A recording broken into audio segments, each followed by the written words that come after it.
I'm going to try them on real fast. Ooh, they come in a leather case. Yep. No, I don't know if it's real, but whatever. Feels nice. Oh, they're heavy. Oh, y'all. Okay, let me. Oh, shoot. Wait. Oh, wow. Wow. They work? They work. I can see so far away. This is amazing. Can I just take these out in real life? I could take these to the movies. Oh, I look like some sort of 90s hip-hop person, maybe? You trying to say you like PM Dawn or something? Baby, you send me. Na, na, na, Yeah. na, na, na. Yeah. Baby, you send me. Na, na, na. Looking through my opera glasses, you send me. Na, na. Oh. Your Opinion Stinks opens the conversation on a hot button business topic. And flips it on its head. Hosted by a wellness coach And a business coach. we break down conventional business While building entrepreneurs up for success. Who will you agree with? Welcome to Your Opinion Stinks. I'm Taniza. And I'm Tim. As always, if you're listening on iTunes or anywhere you listen to podcasts, subscribe. And if you're listening on YouTube or watching on YouTube, make sure you hit the subscribe button and the alert button. You know how it goes. Everyone says the same thing. So, yeah, just do it. Get it in. Do that. Yeah. So, okay, really fast. Guess what, you guys? Tim's opera glasses for me came. I'm going to try them on real fast because for the people listening, this does not matter. I understand that. But it makes me happy. So, And when I'm happy, you're happy. this is just a big old experiment to see how the whole thing's going to work out. Wait, ooh, wow. Wow. They work? They work. I can see so far away. Well, that's what they're there for. Oh, Tim. Oh, look at your face. I'm right up in your face. Oh, It's like HD and zoom. okay. They're a little cloudy. Can I focus? You should Or is be that able to just my focus. vision? It's probably both. I But you can should be able to focus. focus. Yeah. The only thing is, I don't know how you're going to be able to read your definitions on them. Yeah, I gotta hold it way out here. I might not have thought this through. Wait, let me do a test run. Wait, okay. Oh shoot. Oh. Yep. The power editing is going to be in play, people. We're not going to fake on this. I don't see her using this to actually read. Uh-oh. This is amazing. It's not very functional, though. All right. I think I'm done now. All right. Shoot. I don't know. I got to think of how to incorporate the opera glasses. This may not work, even though I love them. Oh, well, Thank congratulations. you, Timothy. Yep, no problem. These are very nice. Yep. They're working so far much better than the monocle, but I've got to, from a practical standpoint, they still may not work very well. Today's topic, Timothy, controversial topics on social media. Mm-hmm. Can a small business wade into those shark-infested waters safely and profitably? Could be. So there are two articles that we'll be linking to in the show notes at youropinionstinks.com and in the description if you're watching on YouTube. One is an opinion piece from a blog, I guess it's called Social Media Marketing Made Easy. Yeah, easysocialmediaus.com. I don't know. That seems like one of those multi-author blogs that just seems a little, I don't know. Funny you should say that because it says the author is Melanie. But then when you go to the about the author, the author is Karen. So, but I still wanted to. So Melanie must have posted it. Oh, okay. Melanie posted it, but Karen wrote it. That's probably what it is. Good job, Tim. Mm-hmm. But I still wanted to reference it because Karen is of the opinion. Well, I'll read you her headline. Attention! Avoid hot button topics on business social media accounts! Exclamation point. There's a big red hot button topics, big red like across. Why don't you show it to them? Well, I gotta For those explain that it too. can It's like see big, it. big no, just no. Whereas this other article from allbusiness.com, it's Your Small Business Advantage. And this is written by Young Entrepreneur Council, or YEC. This is titled 12 Ways for Businesses to Deal with Hot Button Topics on Social Media. So these are two like different perspectives. Like, here's how to do it. The other one's like, never do it. Okay. So before I ask Tim's opinion and we discuss it just generally, I want to just give a couple of reasons why you would or wouldn't before we say which side we come down on. All right. Okay. So this person's saying, don't ever do it. And here's the main reason, the crux of her argument.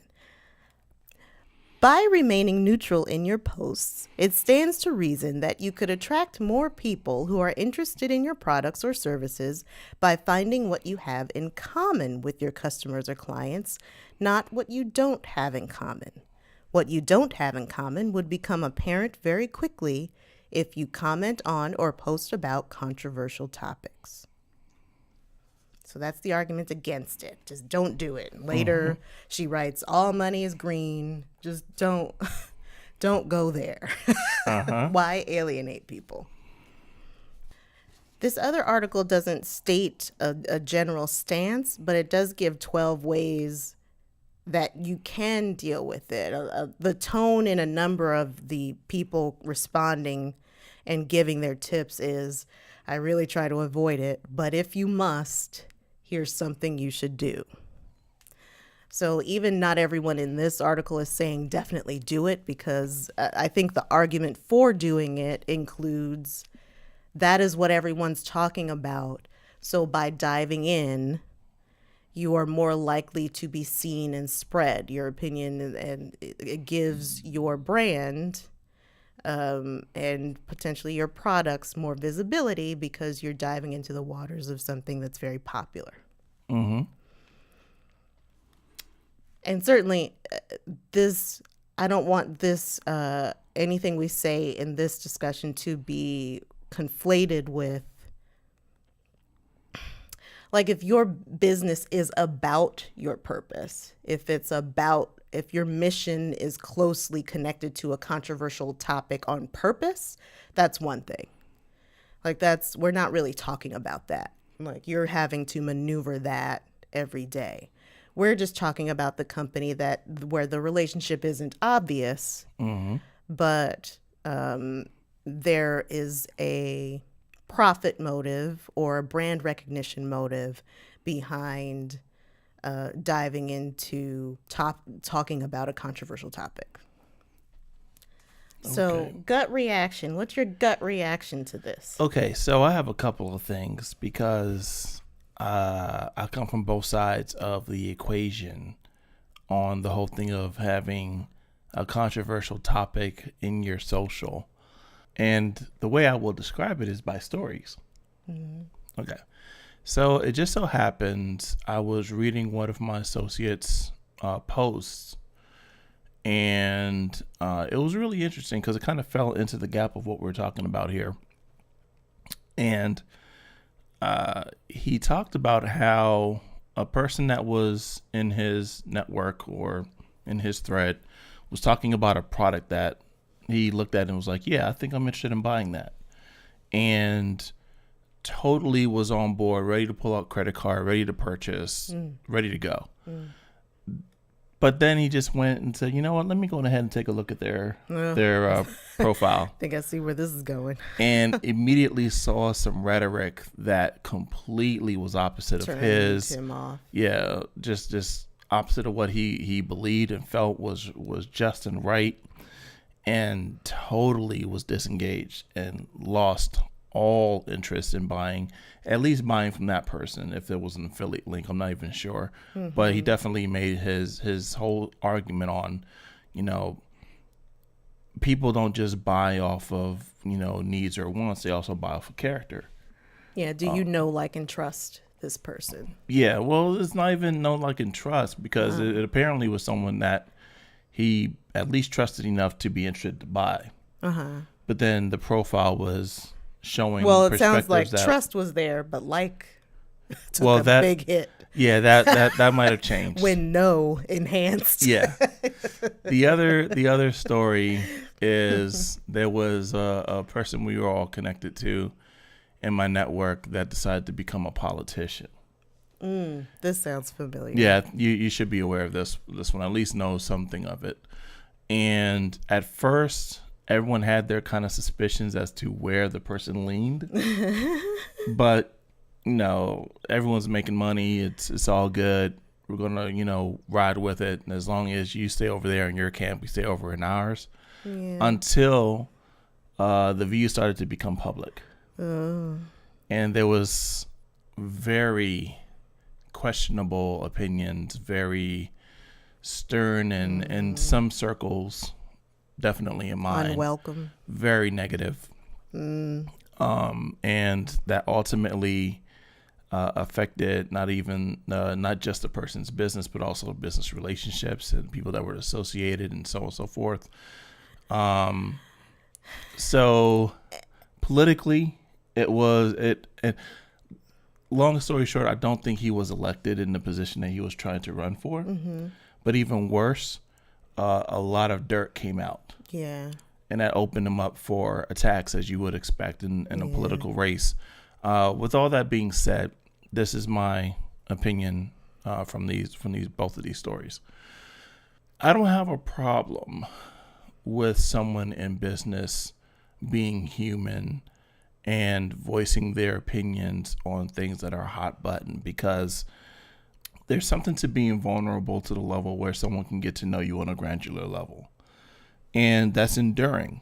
Also, in some ways, it's the thing that puts you over when everyone's selling a commodity, because you go for the whole thing of, okay, well, yeah, both of them are selling the same thing, but this other person I like because of X, Y, Z. And that could come down to your views. On the other hand, if you have a business that really can't sustain a negative thing, sometimes it is best to be Michael Jordan and not have any point of view. There was many times in Jordan's career where politically and socially, he kept his mouth shut. He just like, I have nothing to do with that. I just, put my name on shoes. I'm just Michael Jordan. I'm just playing basketball, selling some shoes. That's it. And some underwear now. Well, yeah. But in that, there's nothing wrong with it, because he had an understanding that regardless of how he felt about anything, he also had people, I don't know if he thought this much through it, but he had people that worked for him, under him, associated with him, brands that bought into him.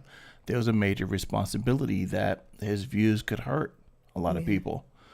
So overall, I think it's one of those buyer beware situations. Small businesses should be in tuned enough with their brand strength to understand what it can take if someone goes down the road of talking about something hot button.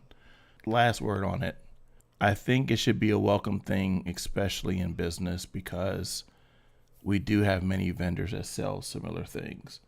And everyone should find someone that they like and understand and have some type of connection to. So that way, the whole freedom of speech stays strong and it loses its luster as far as the decision-making process for buying goods and services. Okay. So I have some concerns about that. I think you bring up some very interesting points. Mm-hmm. Knowing your audience. Sounds like that last point was about like knowing who you're talking to. And I think like I think you're saying, your people, this is not out of bounds. I would use the phrase knowing your base, kind of like in politics. Okay. Or if you don't have a base, knowing the base that you want to talk to. And let's be real, that can be a very profitable approach. Absolutely. If your main concern is your bottom line, wading into controversial waters is not prohibitive. It can be actually quite the opposite.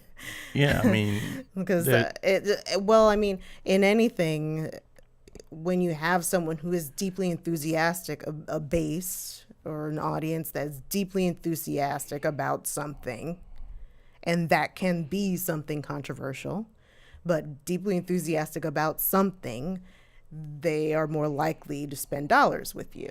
It's the whole thing of when you think of the perfect example is radio. And I go to radio over television in this because there's less restriction for most shows on radio. So when you have liberal radio and then conservative radio, you listen to the ads that are played. Yeah, those are very telling. And that kind of gives you, audiences. that kind of gives you the Snapshot. insight of what's being sold and to who it's being sold to. What things are their triggers? What are the things that they resonate with, and catering to it so that way the advertising dollars are in line with the messaging that's used for the programming. It's the same exact thing.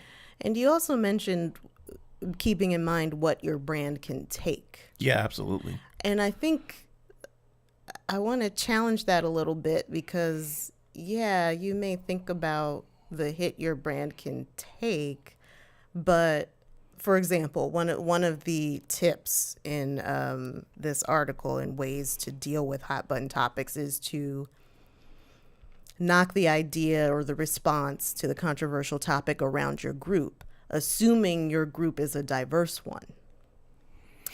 And you may think your team is a diverse team, but then like, all right, everybody's on board. Everybody feels good about that. Yeah, we feel good. Yep. All right, let's post it. And then come to find out there are 1, 2, 3 groups that weren't represented. Not that a person in a room needs to represent their entire perspective, political stance, whatever. But, there are 1, 2, 3 things you didn't think about. And then, oh man, we thought we had it all covered. And we even thought we could withstand a hit to our brand, but we didn't expect that. When you think about the best example that I could think about right now is like the clothing brands that are out there that are missing the mark, completely missing the mark on the pulse of the world. The t-shirts with the negative notation sayings on it paired with African American kids. Well, I'm gonna tie it together. The turtleneck that was very questionable. I can't remember which brand that was. It tends to be positioning Black people and Native American people not in the best light. The whole thing of arguably, the whole thing of those brands not really being in tune to the world might not necessarily be something that's a bad reflection on them for their base. Because if they're not thinking the same thing that the brand wasn't thinking, like this isn't something that's derogatory, there's no way they can spin it, and it's just fashion, then they could buy it. Until they become aware, or as we say, woke. Woke bay. So that's kind of what I lean into. It's like that base might not see it. But there's the argument, and I don't think I agree with this, but there's the argument that they knew what they were doing. That brand knew what they were doing. Very much so. It wasn't, they knew exactly the kind of reaction it was going to get, and they regret not one iota.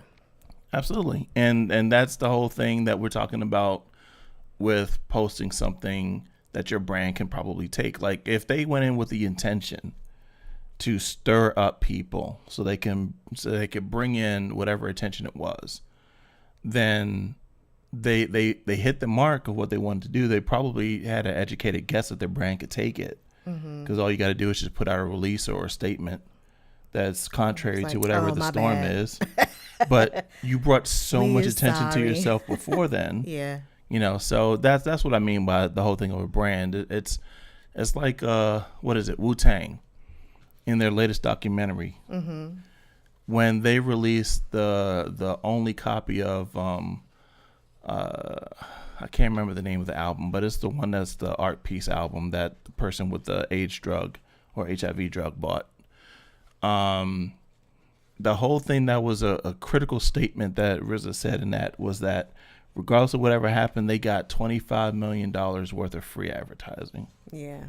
That came to the brand, regardless of how negative it would have been perceived. Yeah. Their brand could take it. Let that have been Lil Yachty doing something, it might have not worked the same way. And that's what I mean by that. That might be related to one of the ways this article... and that actually leads into our episode talking about stunts. So you can go back and listen to that one, and that kind of adds to that conversation. But go ahead. One recommendation is, if you speak up, have a goal in mind. I would agree with that. So don't just do it. I mean, well, no, then you still have a goal. Yeah. Don't just do it just to say something.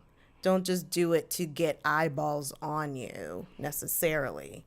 Without, like, you should have a purpose. Part of me disagrees with that.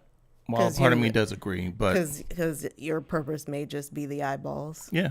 Yeah, I hesitated to phrase it that way. Yeah, like the whole thing of grabbing attention, unfortunately, and this lends back to against the stunts. This really does relate to the stunts one, because I just that can go so wrong. Yeah, it's the whole thing of my argument from the last show, talking about the whole thing of getting attention, and it's a shame. Like one of the things that we talk about in media is called newsjacking. And that's when you're riding the wave of something that's a popular trend topic, a trending topic or something like that. Yeah. And if someone is putting out something that's provocative and they're riding the wave, they automatically insert themselves into the conversation. And that attention could lead them into some type of sales transactions. It's just it's not, one doesn't negate the other.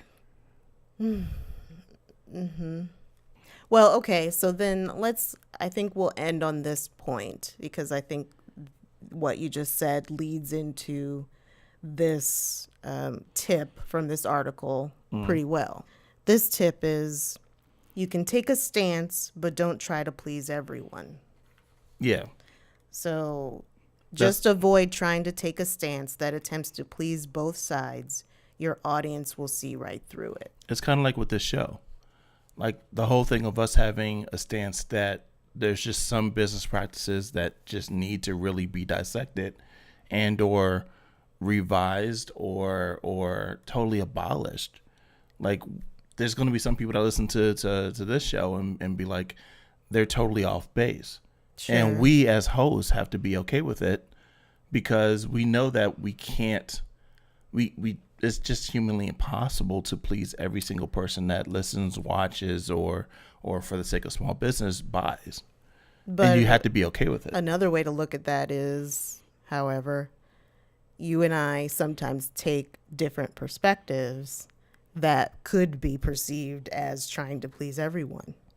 Not necessarily. There's going to be some people who like that side with you and that side with me, and so then we get the best of both worlds and everybody's happy. But if you were to look at it like any other content that's out there where there's multiple voices, you have no choice but to say, okay, well, perfect example, The Breakfast Club. There's some people who love the things that Charlamagne the God says. Sure. Some people really love the things that Envy says. And they totally contrast most of the time. It doesn't take away the fact that there's going to be some people that leans one way over the other. Yeah. And that's just a diversity of viewpoint. Yeah. Rather than trying to please everyone. And that doesn't take away the fact that there's going to be some people that are going to be more fans of the things that I say versus you, and vice versa. So that way they can subscribe and say whose opinion is better. So if we're thinking about it again in the world of business and commodities, if we're both selling that, having like doing something socially that is provocative has X effect, and you take the side that it's good for business, and I'm like it's bad for business. Well, someone's going to buy into either one of those perspectives, and I could have product A, you got have product B. So that's what I still see it as being something where you're going to attract a certain type of person. So could we distill all of this into maybe this statement? Go for it. Let's try to give the bottom line here. If your small business decides to chime in on a controversial topic, do so strategically after doing a good bit of research, and be prepared to respond constructively, not react, but respond constructively to criticism. I have a different point of view. Oh shoot! I thought it was very close. It was very close, but mine is a little bit more actionable and less theoretical. Okay, go ahead. So if I was putting it all together, it would be controversial from day zero and stay consistent and build your audience or your buyers or whatever from day zero with that perspective. Why? Because. What? So if I'm on day 300, I can't do it? No. Like day zero can be day zero whenever you start having an opinion that's going to alienate someone. Oh, well, then my whole thing is just do it and be that. It's like I hate to use him as the best example. Don't flip flop. Not even about flip flopping. That's why I'm about to give you a good example. Okay. Rush Limbaugh has always been Rush Limbaugh, even though at times he has gone against his base. Do we know that? Can you know? You don't. Do you really know that? I know some of what he's said that's been reported, because there's been some times where he's agreed with the opposite side. But sure, but I'm talking about like from the beginning. No, from the beginning, he's been him. Okay. I don't know how much of him he's been him, but I know he's been him. Okay. And that's how come he's been able to last so very long in his medium, because he's attracted the people he's attracted from when he got started. I believe that if you're going to do something that's provocative, keep it consistent to who you are, because that's a part of your brand. And if there is a deviation, it's something that your people could understand or at least accept, because they know that you're going to stay true to who you are. That's okay. So okay. Does that better? That feels inconsistent. Wait. Okay. So I one kernel I'm taking from that is standing in your truth. Yes. And another kernel I'm taking from that is when you expect to deviate from the opinion of your audience, do so with integrity and compassion. Not even from your audience, from your core message. From your core message. So, okay. If you had the opinion that the sky is blue, and for every chance that you got, you said the sky is blue, and then one day you said, well, as blue as it looks, it's kind of a purpley hue. But that's an anomaly. It doesn't matter. It's always going to be blue. Okay. You've done something kind of controversial, but yet you still brought it back to your base. You brought it back to your core. I don't know about this. I just say look at marketing. As many times as the McRib has come and gone, it's always been controversial. Is it concerning that almost every episode we've been doing lately has connected to food somehow? Not almost everyone. Maybe the last two. This one and the last one. I don't know. No, and then there's the one candy debate, and then there's the Oh. Well, that tells you a little we were bit talking about about us. feeding the squirrels and French fries. I wanted French fries. I don't think any of that has to deal with our core message per the episode, but we deviated because it was controversial for us. See, now I'm having trouble coming up with what the thing is now, because That's why we had two separate opinions. Well, okay. Yeah. I guess I'll put one for me and one for you, and those will be in the show notes. Well, let me ask you a question. Okay. Because I want to get your opinion on something. Okay. So, whenever you've paid attention to something, whether it's in news media, marketing, or even in social, because we're talking about social, that has ruffled your feathers, what was the rationale that you gave so you could either be outraged or understanding to the message? How did you process it? How did I process it? Well, think of something that really either you were super for or super against. Yeah, I'm thinking of something right now, and it agitated me greatly. Mm-hmm. And first of all, I'm not easily agitated, and that is, I think, partially just my nature, and the other part by design, something I've cultivated in myself. Mm-hmm. When I get my feathers ruffled about something, usually I'm just ruminating about it in my brain. Like I'm dissecting it. And I'm saying, okay, well, what is this person really saying? Am I interpreting it correctly? I try to ask high quality questions. Mm-hmm. Am I interpreting it correctly? Could this mean, what else could this mean?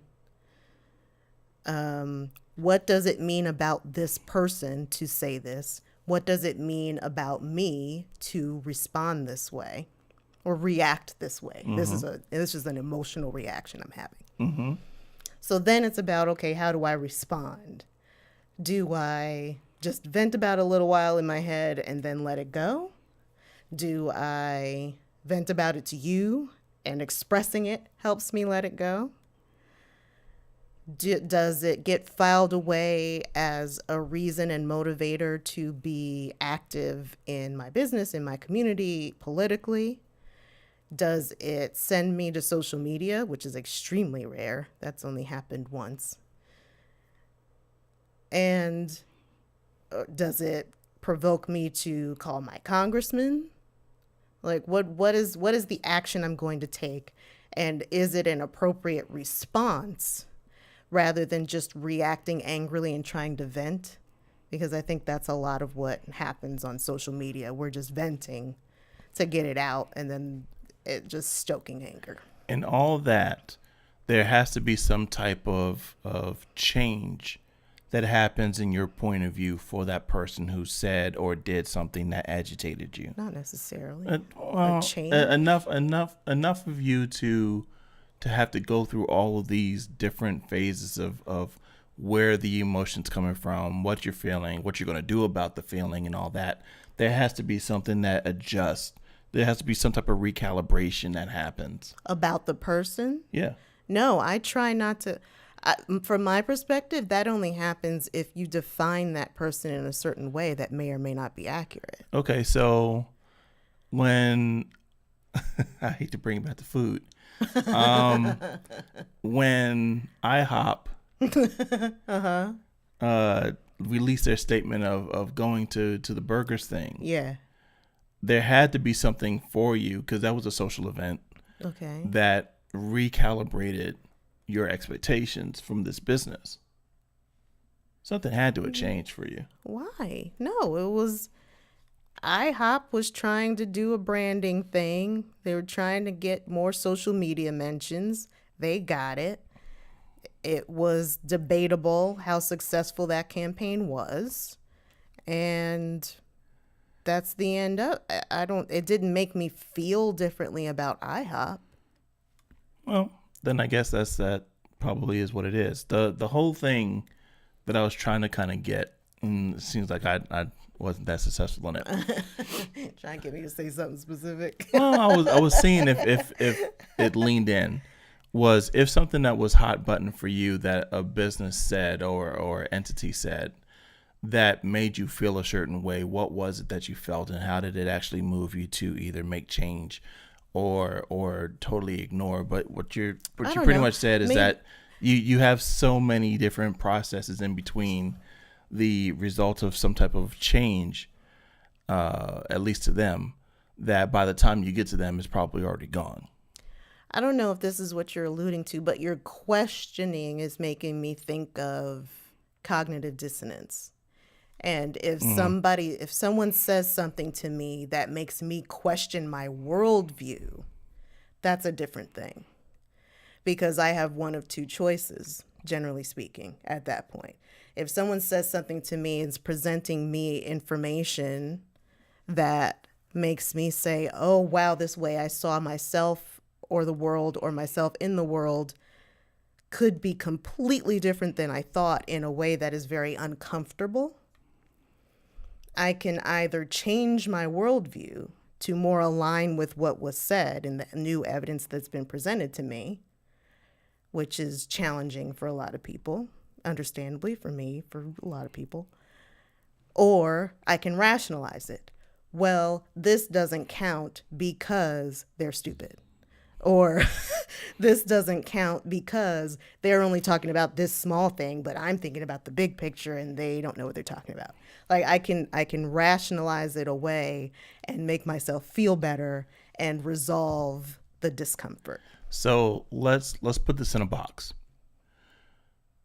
For the small business, being that they have this small amount, in some places maybe even large amounts of control that is given to them, and they have this position that they have, this platform per se that they have, there's going to be some type of reaction, positive, negative, or in some cases no.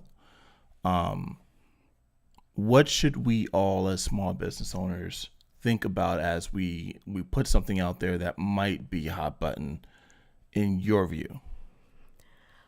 From my perspective, it always comes down to compassionate debate. Like not being disrespectful, not name calling, and not speaking in a way that's just venting my frustration and putting someone on the defense, just so they can know how wrong they are, rather than engaging in a constructive conversation. Okay. I had to say, I think that's probably where we meet. Oh, that's good. Yeah. Oh, I can put that as something we agree on. That's nice. I think that's a good place to end it. All right, cool. Take us home, Timothy. All right. Thank you guys for listening and watching. Hopefully you got something good out of it because, there's tons of opinions that apparently we both have. So if you're listening on iTunes or anywhere you listen to podcasts, don't forget to subscribe and do that auto download so that way you get the episodes. On YouTube, hit that bell, baby. Subscribe and hit the alert button so that way you know when we have new stuff that comes up. With that, I'm Tim. I'm Taniza, and remember, opinions are not facts. Do your research and have fun in the fight. Bye-bye.